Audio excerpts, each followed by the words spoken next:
if we can start by just approaching the subject, what exactly is the microbiota? Right. The microbiota essentially is the collection of all the microorganisms in the intestine. So we're talking the most common microorganism is bacteria, and about 1,000 strains of bacteria have been described in the human intestine. But it includes viruses and fungi. So really all the microorganisms, that collection of microorganisms is the microbiota.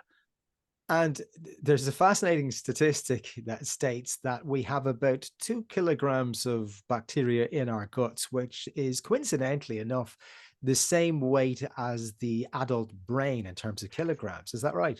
That's correct. The average adult has between 1.5 and 2 kilograms of bacteria. Most of it in the large intestine, although you do get bacteria in other parts of the intestine, but the bulk of it is in the large intestine.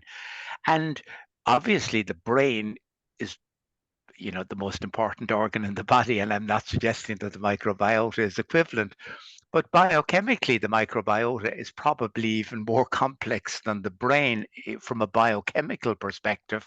I mean, all of the neurotransmitters that are present in the human brain, the ones that many of your listeners will be familiar with, GABA, noradrenaline, serotonin, dopamine, they're all produced by bacteria. Now, I'm not suggesting that these bacteria produce the neurotransmitters and that they actually travel to the brain. They don't. But that doesn't mean that they can't have significant effects both locally in the gut and that their influence can't be transmitted to the brain via the enteric nervous system, which is often referred to as the second brain. It's the nervous system around the gut. And of course, we also have this kind of rather long meandering nerve connecting the brain and the gut. And there's a lot of signaling up that. So a lot of the transmitters may very well use the vagus nerve as a communication pathway. I mean, John Cryan and I there a few years ago showed that certain bacteria could only communicate with the brain when the vagus nerve was intact. If it was cut, those bacteria couldn't communicate with the brain. I want to come back to the cutting of the vagus nerve shortly, but just to address that phenomenon of the symbiotic relationship between bacteria in the gut and the body, it's not a coincidence that that bacteria is there. We need it to survive as it needs us to survive.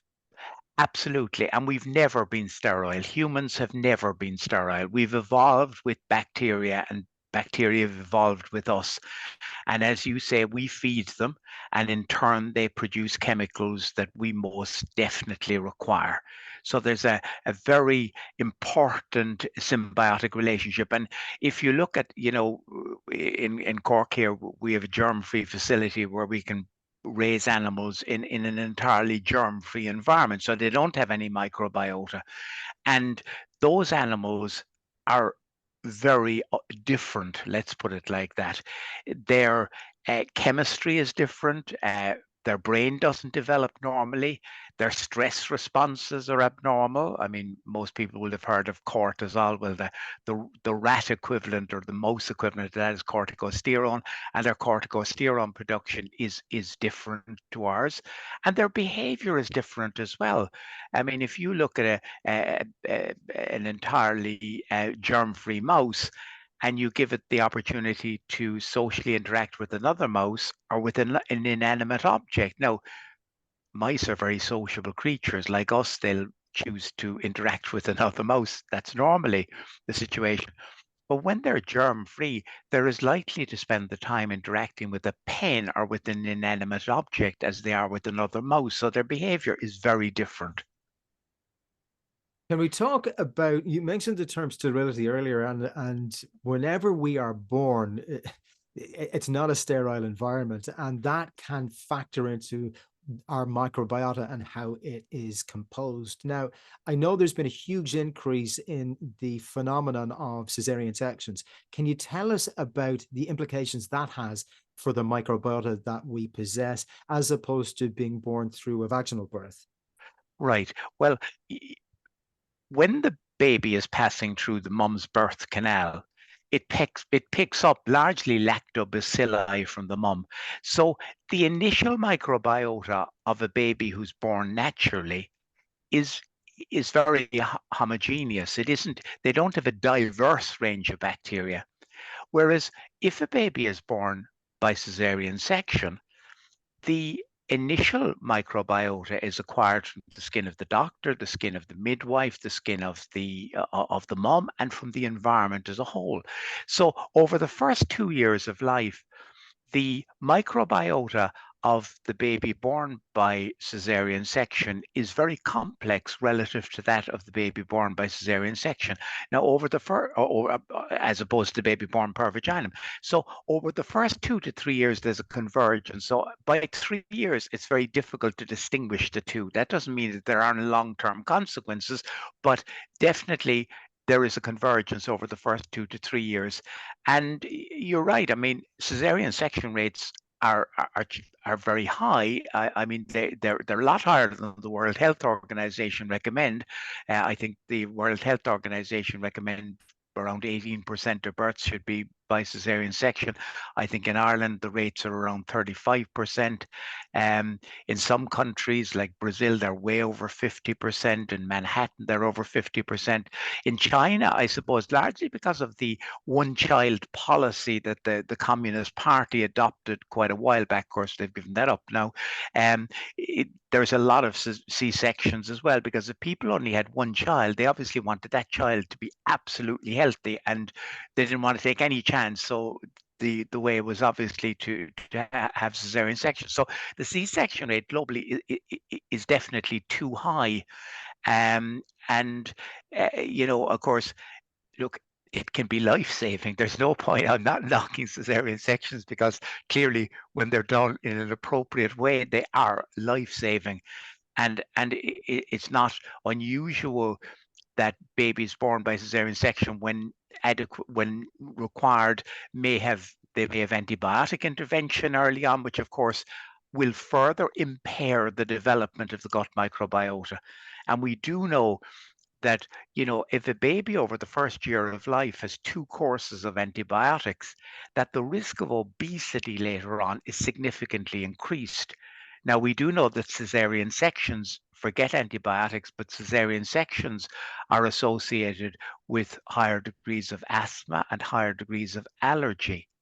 And we published a paper there a few months ago, which looked at adults who had been born by cesarean section and born per vaginum. And what we found, surprisingly, now we did a very in-depth assessment of stress responses. And what we found was that there were subtle differences in stress responses in adults who had been born by cesarean section compared with adults who had been born per vaginum. Those who were born by cesarean section had a greater tendency towards higher stress responses. And that was something we didn't expect. I think it's, whether anyone cites the work or not remains to be seen. You never know. But I think it is an important study. It was done very assiduously, and I think the differences, whilst one doesn't want to overstate them, they're subtle, but there are definitely differences there. So there might be a link between an adult's resilience and the fashion in which they were born, be it a cesarean section or a vaginal birth. Absolutely. Certainly our studies. Now, I wouldn't go so far as to say that is leading to more psychiatric illness or whatever. I mean, there's, I suppose, one of the things I feel that, talking to my own children who are in their early 20s or talking to teenagers, it's almost as though stress has become an illness. I mean, stress is so fundamentally important. I don't think you could do your job, or I couldn't do my job, if I wasn't a bit stressed. So stress is not a bad thing necessarily. Of course, if there's too much of it is a bad thing, and it can lead to psychiatric illness.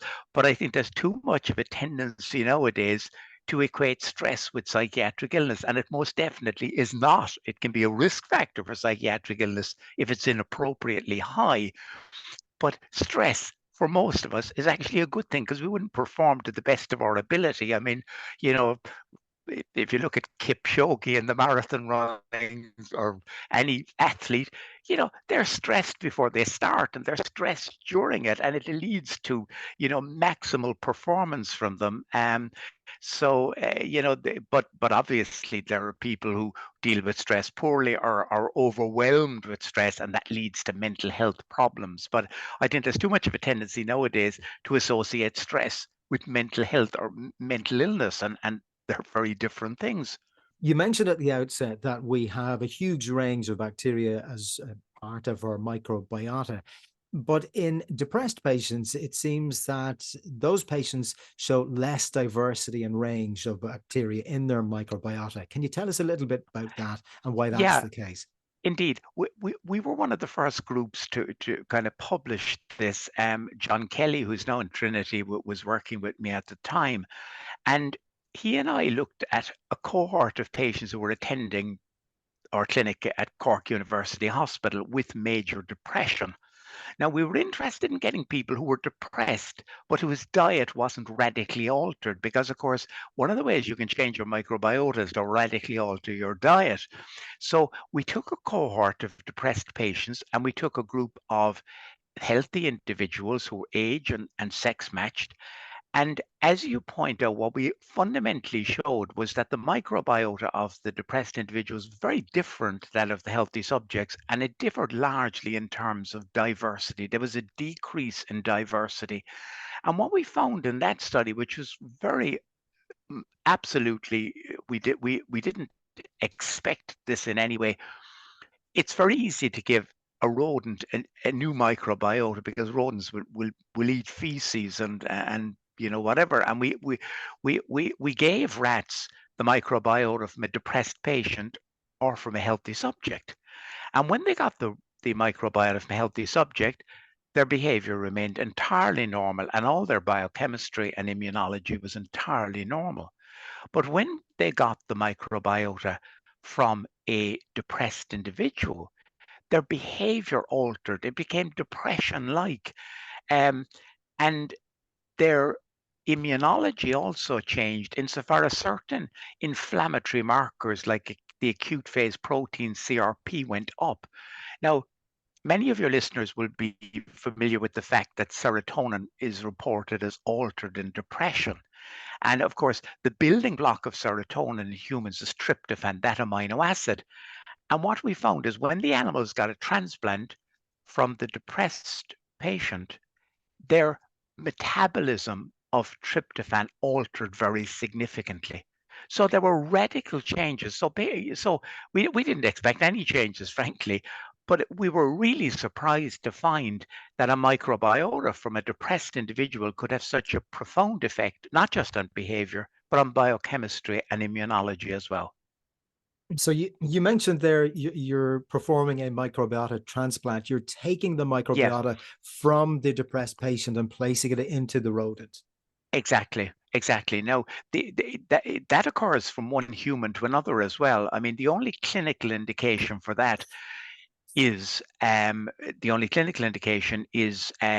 C. difficile, which is an infection that elderly people get. It can be a chronic, debilitating infection, and it results in diarrhea and can be fatal in the elderly, and sometimes does not respond to antibiotics.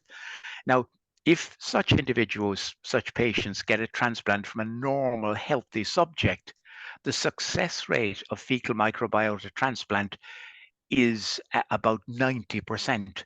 So it's really, really positive.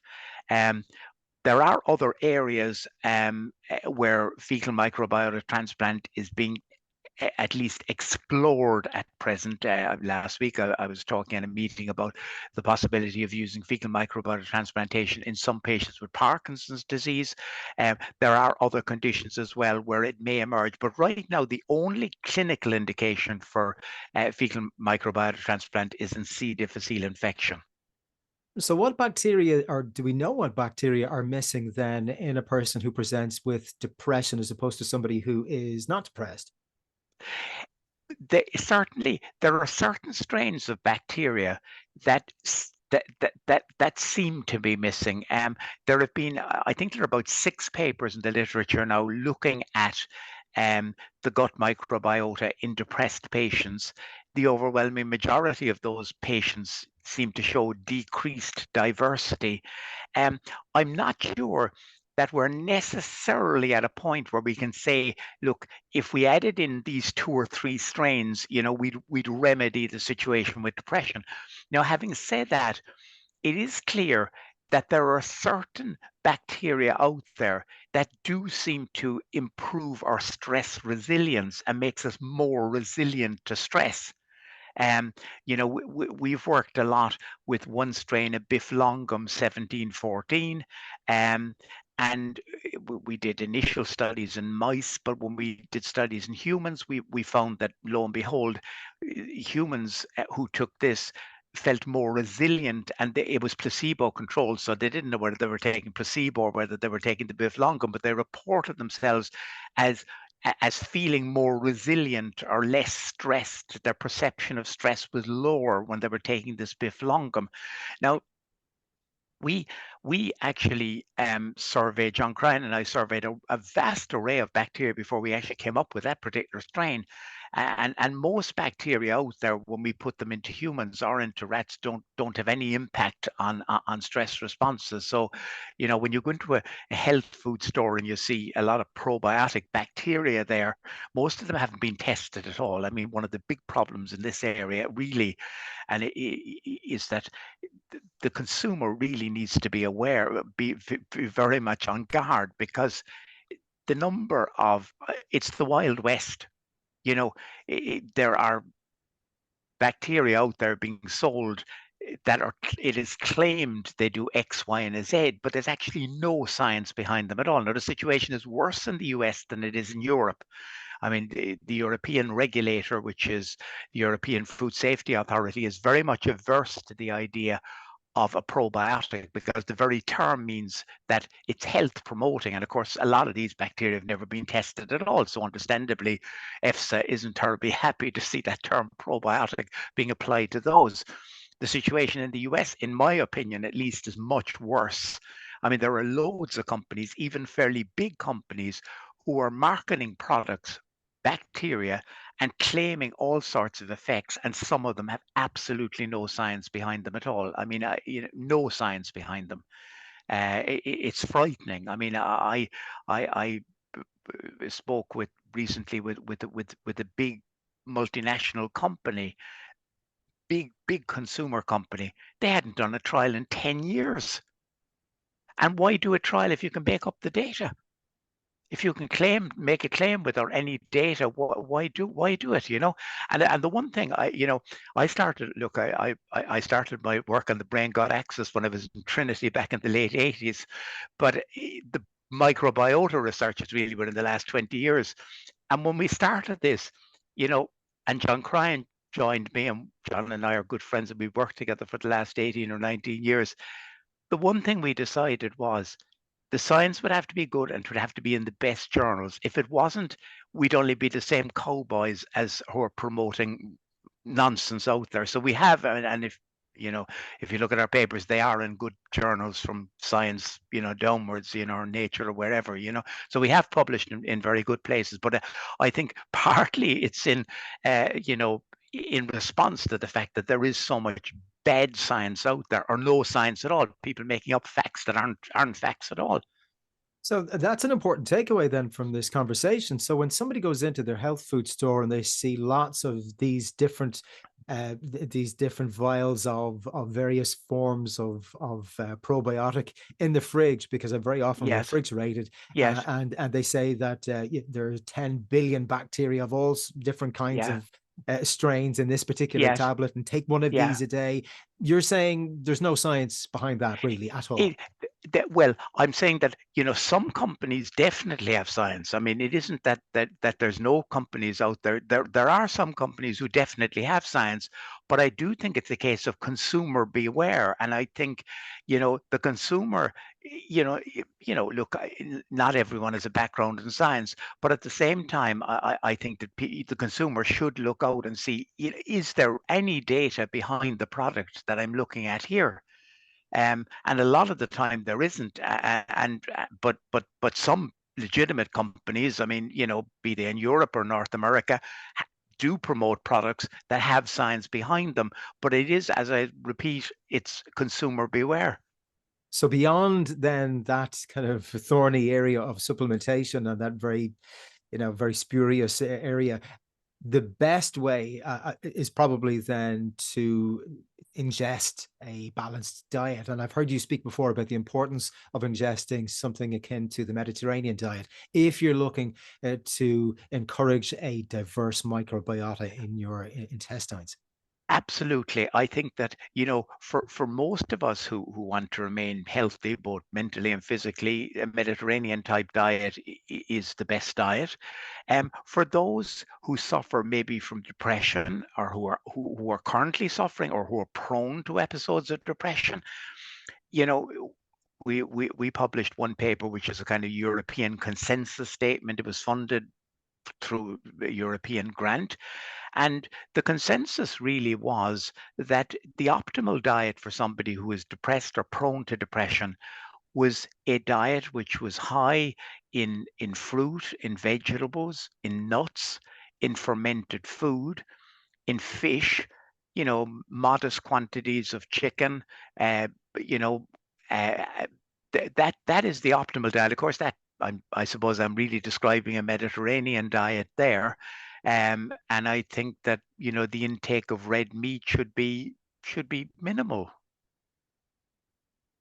And as far as I've heard you speak before also about aging, and as far as healthy aging is concerned, a diverse microbiota is exceptionally important.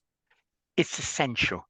The evidence really, not especially from our group here in Cork, but from one of our colleagues, Paul O'Toole, has a wonderful paper in Nature there a few years ago, where he's still following the same cohort of people who are elderly in the community, and some of them, of course, end up in nursing homes.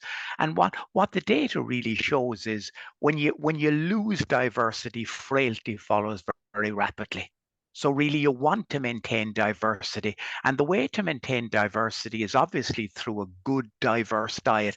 And of course, one thing that's always been recommended for elderly people is exercise.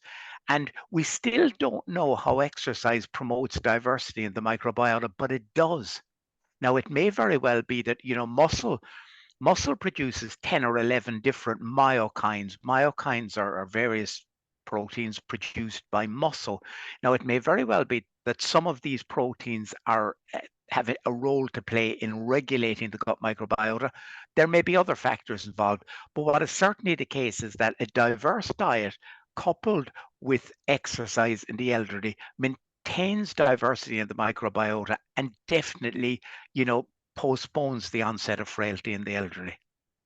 Can we revisit the gut brain axis, the vagus nerve, and what happens when you cut that vagus nerve? Right. The vagus nerve is a bidirectional communication system. So it does send messages from the brain to the gut, and from the gut to the brain. Um, Now, interestingly enough, it is a nerve that, if stimulated in depression, can be actually used as a way of treating resistant depression.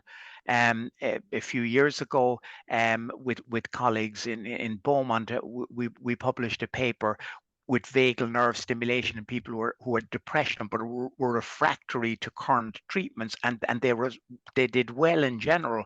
Um, but to get back to your question about the vagus nerve, when it is severed, certain microbes, we showed, for instance, that Lactobacillus rhamnosus, which is a very important strain of bacteria, cannot communicate with the brain if the vagus nerve is cut. And of course, some of your older listeners will have been around when vagotomy was a treatment for peptic ulcer disease. I remember when I was early on as a medical student, some people were still having vagotomies for treatment of peptic ulcer disease. That was before the onset of H2 antagonists and proton pump inhibitors. And I often wonder, what sort of long-term psychological consequences that had for people. There's nothing in the literature on that, but suffice it to say, is we do need an intact vagus nerve, if certain microbes are going to communicate with the brain. That's for sure. And then, as far as the evidence or the occurrence of Parkinson's disease is concerned, apparently we see less Parkinson's in patients whose vagus nerves have been cut. That seems to be the situation. It's largely based on Scandinavian data, and of course, the Scandinavians tend to have very good medical records over the lifetime of the individual. And it does seem as though that people who would have had, vagotomies back in the 60s and maybe the early 70s and who are still alive and well, that their risk of Parkinson's disease is decreased. Now, that has led to the conclusion that maybe Parkinson's disease commences in the gut. And we do know that alpha-synuclein, which is a protein, a toxic protein to dopamine cells, that it seems to be the trigger for killing dopamine cells in the brain in Parkinson's disease. So the theory basically is that alpha-synuclein produced in the gut actually tracks up the vagus nerve. And if the vagus nerve is cut, of course, it can't track up. And when it does track up an intact vagus nerve, it enters into the brain, and it is capable of damaging certain cells, particularly the dopamine cells, which die off in Parkinson's disease. What is the difference between prebiotics and probiotics? Right. Prebiotics, essentially, I suppose traditionally, prebiotics have been described as fibers that promote the growth of good bacteria. So they're fibers, and they they're metabolized by bacteria, and their metabolism usually produces short chain fatty acids like butyrate and propionate, which we can't produce. Only bacteria can produce those short chain fatty acids. So those fibers get in, they promote the growth of good bacteria, and they result in the production of short chain fatty acids. Um, it has become clear that there are other molecules other than fibers that promote the growth of good bacteria. For instance, we showed a few years ago that polyunsaturated fatty acids, which you get from fish oil, EPA and DHA, that they promote the growth of good bacteria. So I think the traditional view that it was only fiber, I think, is too narrow. I think there are substances out there. There might be polyphenols, which you get in vegetables and fruit, that gives fruit and vegetables color. And then you have polyunsaturated fatty acids that one gets in fish. I mean, when I'm treating patients, I rarely, if ever, recommend, well, sometimes I recommend that people take EPA, but the best source of EPA and DHA is eating fish. But it never ceases to amaze me that in Ireland, the number of people who don't eat fish and hate the smell of it. I mean, I like fish personally, but the number of people who don't eat fish, or at least my patients who don't eat fish, is enormous. And fish is extremely good. At the end of the day, our brain is a fatty organ, and the polyunsaturated fatty acids we get from fish are essential for brain structure, and they're not fatty acids that we produce in any great quantities ourselves there, but we can acquire them naturally by eating fish. So really what I'm getting from this conversation is that the best thing for your microbiota and for your physical and for your mental well-being is really exercise and a balanced diet. Absolutely. It's as simple as that. It is as simple as that. And yet, we know, from medical practice in general, how difficult it is to get people to have a good diet. I mean, fast food is terrible for your microbiota. there are lots of studies out there showing that if your main intake of calories every day is fast food, you will have a really bad microbiota, and it is not good for your long-term health. Now, I'm not saying that, an occasional burger from wherever is bad for you, because that isn't true. But, fast food, junk food, highly processed foods, which in the modern world, of course, form a significant part of many people's diets, is very, very bad. And of course, because look, on a Sunday, I was out for a run yesterday. I saw lots of people out running, and that's fantastic. When I was a kid, I remember, when I was running, even, when I was in college back in the 70s, there was very few people running on the roads. They were regarded as somewhat eccentric. No, you had lots of people out running, but there's lots of people who are still very sedentary and who have lots of reasons and excuses for not exercising. And what about the impact then that refined sugar then would have on the microbiota? I presume that would be absolutely the worst thing for you to consume on a regular I basis. I think it is. I think that, processed foods with high levels of refined sugars, are not good for our microbiotas. And of course, you see, the problem is that, I mean, I have a sweet tooth. I mean, I like eating apple pie, and I like sweet things. I try to have a good diet, but I certainly like sweet things. And I sometimes wonder, is it my brain is telling me I like apple pie, or is it the bacteria in my intestine which live on the fact that they metabolize that sugar? And of course, if I don't take in the apple pie on a regular basis, they're going to die off basically, and they'll be replaced by other bacteria, So our diets feed, and of course, because the bacteria are selective about what they choose to eat or don't, or what they choose to metabolize or not metabolize, what we eat determines the structure of the microbiota. You are what you eat. No truer word Yeah, ever spoken. If people yeah. want to find out more about your work, Professor Dinan, where can they go? Well, um, we publish quite a bit, and there's a lot of stuff on YouTube or whatever. There's I think a readable book from Scott Anderson and John Crine and myself, The Psychobiotics Revolution, which I think covers the entire gambit of what we've been talking about today. It is readable. It's not written for scientists. It's written for all of us, really. And I think that would be a particularly good source.